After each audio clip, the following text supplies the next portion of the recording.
दोस्तों, एक लड़का था जिसका नाम भरत तिवारी था और उसने लगातार अपने गांव और अपने घर के लोगों के विकास के लिए तमाम तरीके के उसने काम किए। उसने काफ़ी लोगों से मुलाकात किया, बड़े बड़े अधिकारियों के यहाँ वो गया और उन्होंने वहाँ पे गुहार लगाया। बड़े बड़े मंत्रियों और सभी सांसदों के यहाँ वो हमेशा जाता था, लिखता पढ़ता रहता था। और जब उसकी बात किसी ने नहीं सुना तो उसने सिस्टम के खिलाफ विद्रोह कर दिया। वह एक असलहा लाया, चाहे जहाँ से भी लाया, और उसने उसके मार्फत लोगों को डराना धमकाना या फिर जो भी उसने शुरू कर दिया या अपनी सुरक्षा के लिए।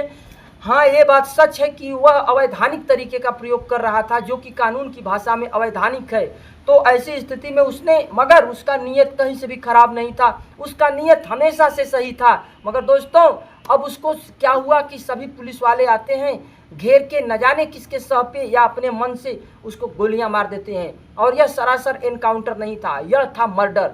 क्योंकि जब वो अपना पिस्तौल फेंक देता है, सरेंडर कर देता है, तब जा करके उसको लोग ऐसा करते हैं। लेकिन बाद में उसकी विचारधारा इतनी तेज था, उसका बुद्धि का प्रभाव इतना ज़्यादा था, क्योंकि वो सोशल मीडिया में उस समय आया नहीं था। लेकिन जब वो आखिरी मरते दम वक्त फेसबुक पे जब उसने लाइव टेलीकास्ट किया तो सारी दुनिया ने देखा और पूरे दुनिया के लोगों ने पुलिस की भर्त्सना की, पुलिस की निंदा किया और बहुत कुछ ही भला बुरा लोग जितना कह सकते थे किया। और उस लड़के का वीडियो इतना ज़्यादा वायरल हुआ, इतना ज़्यादा वायरल हुआ कि पूरी दुनिया के लोगों ने देखा। तो दोस्तों, अब वहाँ पे देखिए कि क्या क्या राजनीति नहीं हुई। कौन मंत्री नहीं आया, बड़े बड़े मंत्री आए, चिराग पासवान आए और तमाम न जाने कितने हजारों लोगों की भीड़ आई और अगल बगल के सभी लोग आए, अपना फोटो खिंचवाए, ये करवाए वो करवाए, बहुत कुछ करवाए। लेकिन जब वहाँ पे एसआईटी का जब गठन हुआ, जज आए और उन्होंने जब बयान लेना शुरू किया तो महिलाओं ने अपना बयान भी दिया, मगर अच्छे से नहीं वो लोग सुन रहे थे, ऐसा उन महिलाओं का कहना था। तो इस तरीके से उनके मामले को कहीं न कहीं लोगों ने दबाने की कोशिश कर दिया और यह बहुत ही गलत चीज़ लगा था।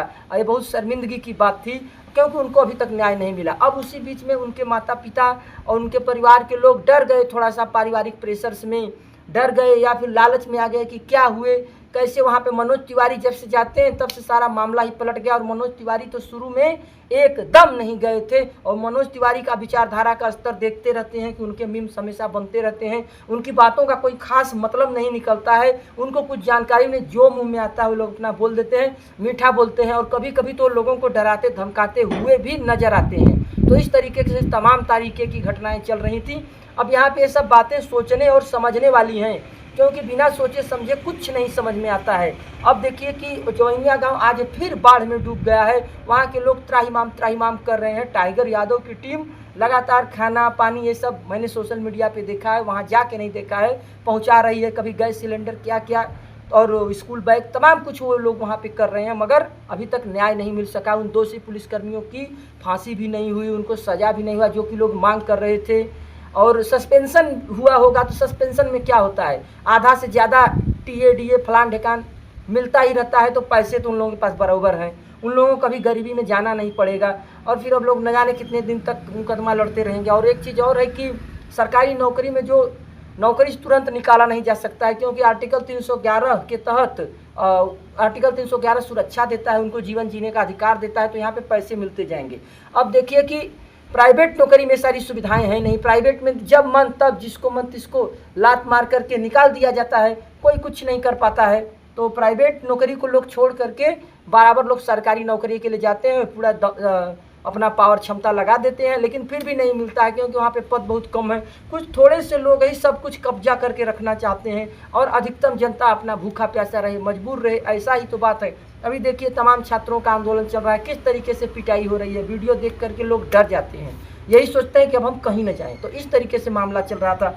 अब वहाँ पे ऐसा हुआ कि उनके जो माता पिता हैं उनको लोग डराए धमकाए या फिर लालच में आए कि क्या है क्या सपना दिखाए, वो लोग जा करके सम्राट चौधरी से मिल जाते हैं। इसी बीच वहाँ पे बांकीपुर उपचुनाव भी चल रहा है, मतलब माहौल बहुत ही गरम हो रहा है, बहुत ही अजीब स्थिति है। और उनकी माताजी भाई उनका दिमाग बता रहे हैं लोग कि सही नहीं है, क्योंकि वो काफ़ी टेंशन, इसलिए जो लोग जैसे उनको सिखा देते हैं वही वो अपना बोल पाती हैं। ऐसा ऐसा उनके पिताजी बता रहे थे भरत तिवारी के। लेकिन भरत तिवारी की विचारधारा एक तरफ है और उनके माता पिता एक तरफ हैं, क्योंकि उनके माता पिता ने उनको अलाउ नहीं किया था कि तुम जा करके समाज सेवा करो और अपना जान कुर्बान कर दो। एक बार तो वीडियो में दिखा है कि उनके पिताजी उनको रोक भी रहे थे, जब वो पुलिस वालों से लड़ रहे थे, उन्हीं की पिटाई कर रहे थे। तो अब देखिए लोग ये बोल रहे हैं कि ये लोग बिक गए हैं, ये लोग गलत किए हैं, ये लोग ऐसे हुए हैं। तो भाई आप ही लोग कहाँ थे? आप ही लोग शुरू में जाकर के क्यों नहीं भरत तिवारी का समर्थन किए? जब उनका फेसबुक पे जब वीडियो वायरल हुआ आखिरी दिनों में, आखिरी टाइम का, तब जाके सब लोग वहाँ पे गए हैं और लाइन लगी है। कहीं कहीं सभी लोग लोकप्रियता चाहते थे, क्योंकि सभी लोग मौके का फ़ायदा उठाना चाहते हैं। तो इसमें कौन से लोग बड़ा अच्छा ये लोग तीर मार रहे थे? मुझे बताइए, क्या मैं गलत कह रहा हूँ? तो इन लोगों को अधिकार नहीं है कि किसी को ये लोग गलत कहें। आप लोग लड़िए न कानून के आधार से, लड़ सकते हैं कानून के आधार से तो लड़िए। वो तो भाई भरत तिवारी अपना तो काम करके चल गए, लेकिन उन्होंने बोला था कि छल मेरे साथ हो सकता है, लेकिन उनके साथ अंत में छल हुआ। इसका बहुत दुख है। आगे देखिए, क्योंकि दो प्रकार की लाठी होती है, एक कानून की लाठी होती है और एक ऊपर वाले का। ऊपर वाले की लाठी तो उससे तो कोई बच ही नहीं सकता, वो तो जरूर चलेगा। यदि जो गलत किया है, चाहे कानून की लाठी चले या न चले, लेकिन ऊपर की लाठी चलेगी। फिर बहुत दर्द होगा वैसे लोगों को।